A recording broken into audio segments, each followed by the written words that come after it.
Welcome everyone to episode 96 of EDH Commander Challenge. I'm your host, BT.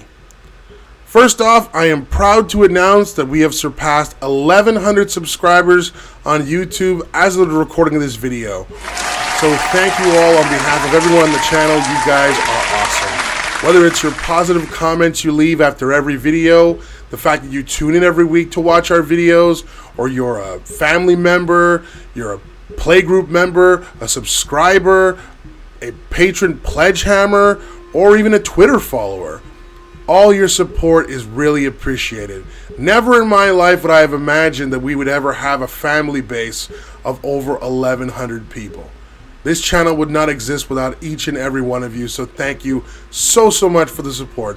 I never thought 2.5 years down the road that we would have over 100,000 views across all of our videos and 1,100 family members. I wish I could high five you all.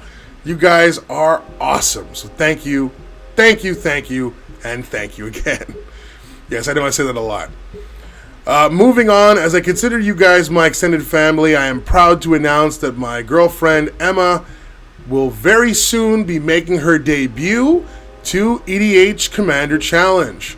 Now, she's extremely nervous because she's never really touched Magic before we got together.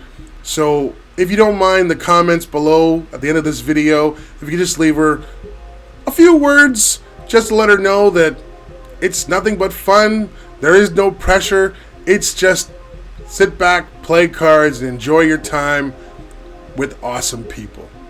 And I can say everyone in my play group is pretty awesome. Also, for all you Oathbreaker fans out there, last week's Oathbreaker special episode has already surpassed 24 likes.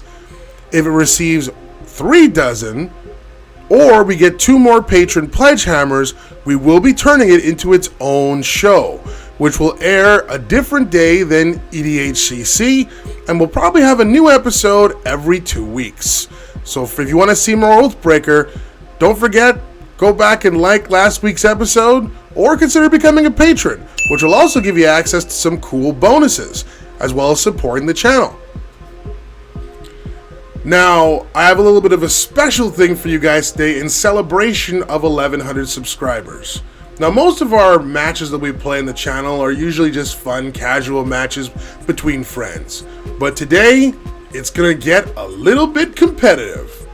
2 of our playgroup members have taken their absolute best decks. And I mean, the deck they put the most love into. So expect to see a lot of foil cards, a lot of sweet cards that you would usually see only in competitive play. And this match might be the most competitive you've ever seen on my channel. Now, without any further ado, let's get to the match and show those opening hands. First, we have Kevin, who's playing his mono blue Teferi Mage of Zhalfir deck. His opening hand consists of Impulse, Condescend, Force of Will, Vidalcan Shackles, and 3 Islands. His opponent Greg is playing Berg-style Najeela the Blade Blossom deck. And his opening hand consists of Breeding Pool, Marsh Flats, Verdant Catacombs, Watery Grave, Dispel, Mental Misstep, and Limdol's Vault. Kevin won the die roll to start us off, so he'll be going first. Let's go! Kevin plays an island and passes. Greg plays Verdant Catacombs and passes. Kevin plays another basic and passes. During his end step, Greg sacks his Catacombs, paying a life, to grab the gorgeous Underground Sea into play.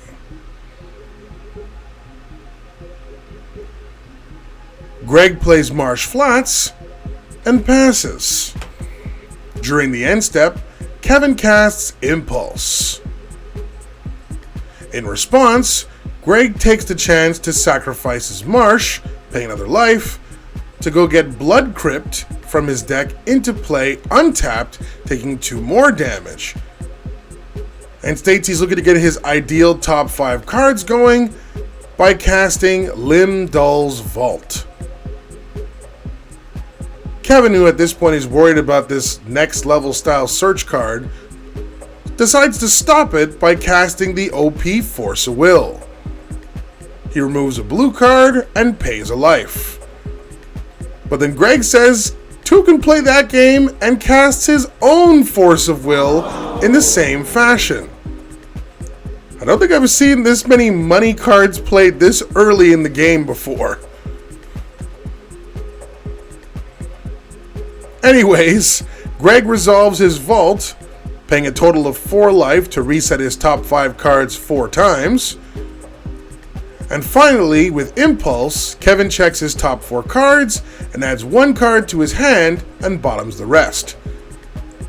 Then the turn finally ends. Kevin plays another basic and passes. Greg plays Watery Grave untapped, taking 2 more damage. And casts Mystic Remora and passes. Kevin drops another basic land to play and passes. Greg pays the upkeep of his Remora and then pays 2 life to cast Gitaxian Probe. This allows him to gain knowledge of what's in Kevin's hand. He reveals Vidalcan Shackles, Condescend, Mana Leak, and Logic Knot. Literally a fistful of control. Then, Greg draws a card from his probe. He plays Breeding Pool untapped, taking 2 more damage, and passes. Kevin draws and passes, intending to stay on his counterspell style defense. During his end step, Greg casts Brainstorm to draw 3 cards from his deck and put 2 cards back on top.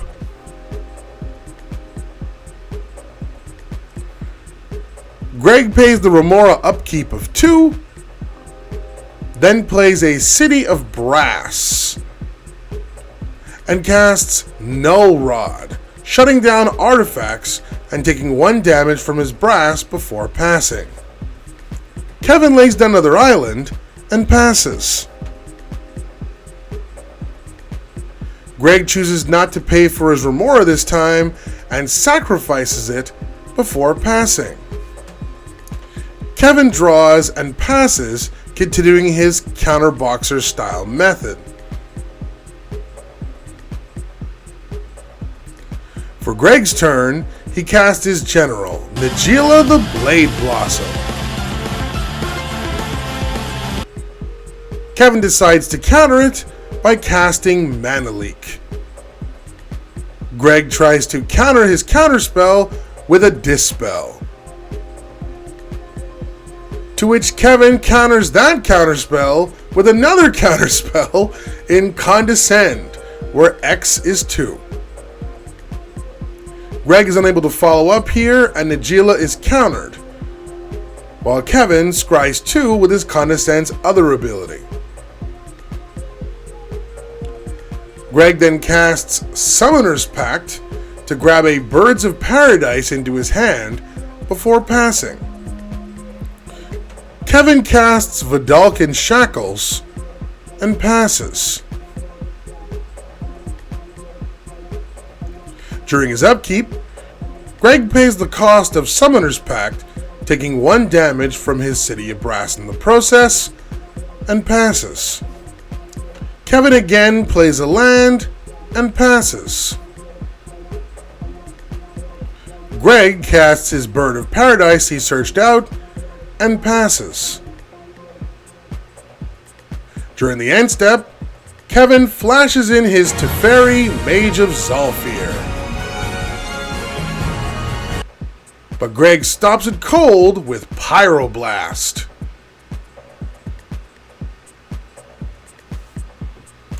Kevin plays another island and passes again. Greg plays Polluted Delta and casts Derevi Imperial Tactician. With his trigger, he taps one of Kevin's lands. Kevin responds by tapping it and tapping out the rest of his mana to flash Teferi into play again.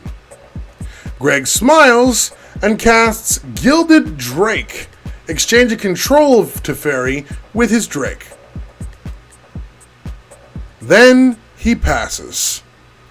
Ouch. Poor Kevin. Kevin plays another island and casts Venser Shaper's Savant. He uses its effect to bounce Teferi to his hand and then passes the turn. During the end step, Greg sacks his Delta, paying 1 life, to grab a Hallowed Fountain from his deck into play tapped. Sadly, for Greg's turn, he has no answers for all the counter spells for the moment, and simply draws and passes the turn. The ever-passive Kevin again plays a basic before passing. For Greg's turn, he casts Elves of Deep Shadow and passes. During the end step, Teferi is flashed in yet again.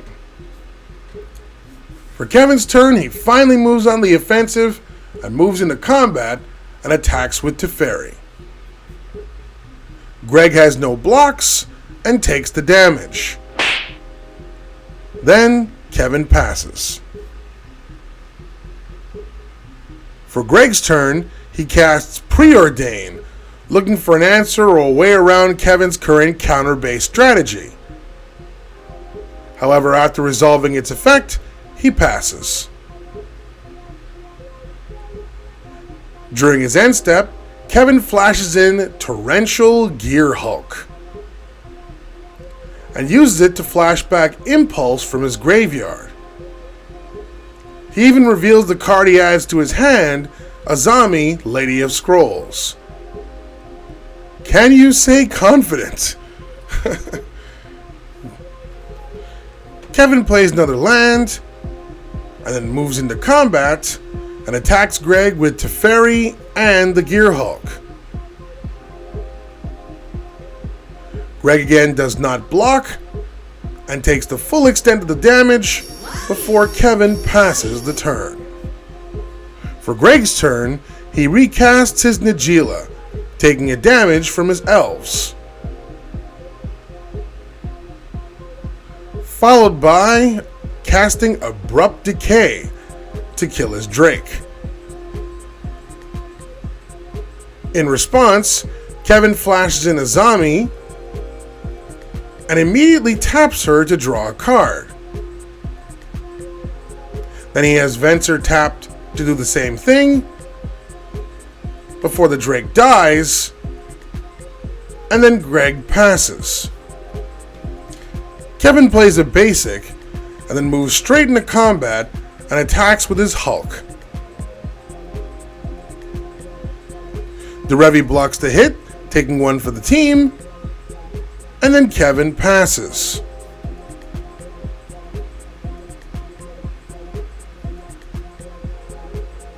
Realizing that he no longer has the time or resources to find a way out of the counter spells and the draw power that Kevin's amassed, Greg surrenders a very hard-fought game as Teferi, the Mage of Zhalfir, stands tall, victorious. For this week's MVPs, the Pyroblast was a great way to slow down Teferi from Greg's side. Just imagine if he also had Red Elemental Blast, or an Isochron Scepter to use with either or. Greg almost clinched the game when he stole Teferi away with his Gilded Drake, which is why Venser was Kevin's saving grace. As his shackles were useless thanks to the Null Rod, if he didn't take back his general when he did, his whole strategy would have been blown out of the water. Do you agree with our picks? Let us know in the comments down below. Also, if you enjoy the content we do, consider becoming a patron. It'll give you access to some sweet bonuses, and it'll also help out the channel as well. Thanks, everyone. Thanks for watching, guys. Hope you enjoyed this week's episode. If you're a fan of EDH gameplay and you like whether it be 1v1 or multiplayer and you want to be part of the ever-growing Commander Challenge family, just make sure you smash the subscribe button and notification bell down below. We do weekly videos. Don't forget as well to like, comment, share our videos, but most importantly, enjoy them. On behalf of all of our members here, I'm your host, BT. Feel free to check out all of the videos in the channel, join our game. It's now your turn. Cheers!